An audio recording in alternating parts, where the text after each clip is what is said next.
Step number 1 is identify and mark all unmitigated POIs available on the trading range. In our case here, our trading range is this one, ranging from that low to this high.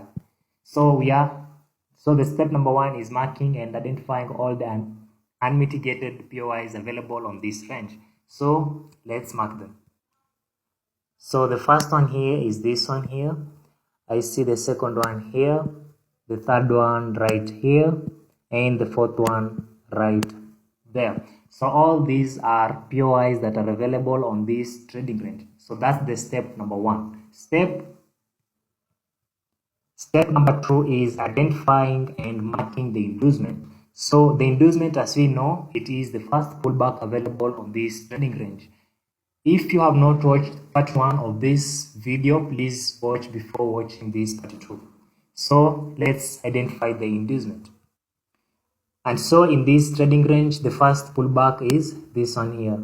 This is the first valid pullback, and this is acting as, or this is our inducement.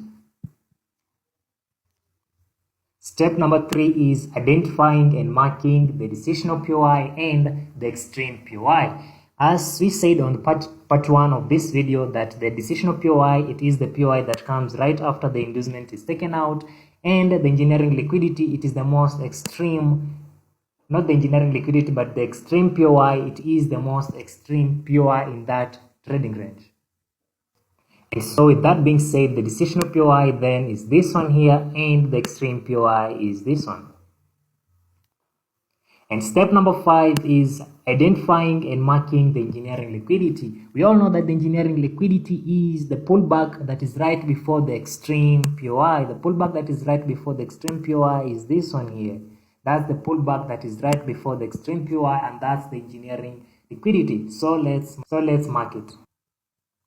This one here is now the engineering liquidity. So that's our engineering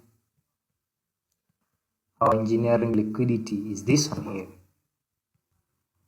And the last step is identifying and marking all the smart money traps.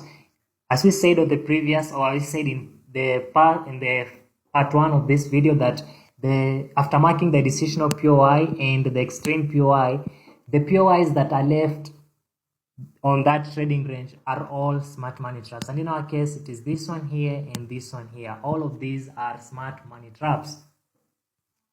And so let's mark them. So this one here is the first smart money trap, and the second smart money trap is this one here. And so with us marking the SMTs, the inducement, decisional POI, and the extreme POI, now let's run the price and see which zones will be respected and which zones will fail.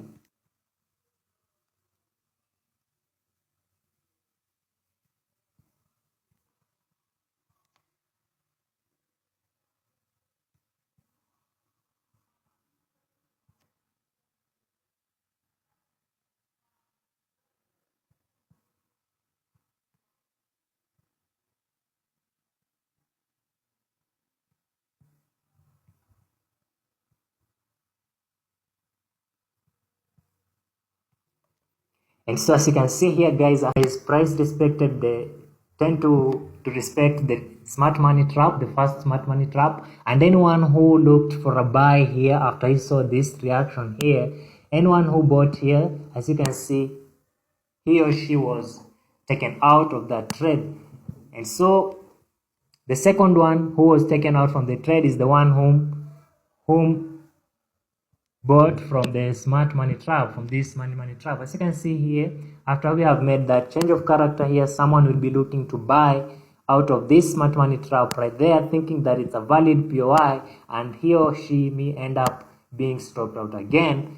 So with knowing or identifying the smart money traps keeps you ahead of those which will get induced. As you can see here, if you knew this, you were supposed to take your first initial buy from the decisional POI, and as you can see, price didn't respect the decisional POI. And so what we'll do now is take a buy after the engineering liquidity is taken out, or after price mitigates the extreme POI. And as you can see here, price mitigates the extreme POI and moves right after price has swept the engineering liquidity and mitigates our extreme POI. Price moves very fast or moves abruptly or moves aggressively towards the break of structure. So as you can see guys, knowing this keeps you ahead of 90% of traders who tend to buy from the smart money trap, and you get to be the smart one buying from the right zones.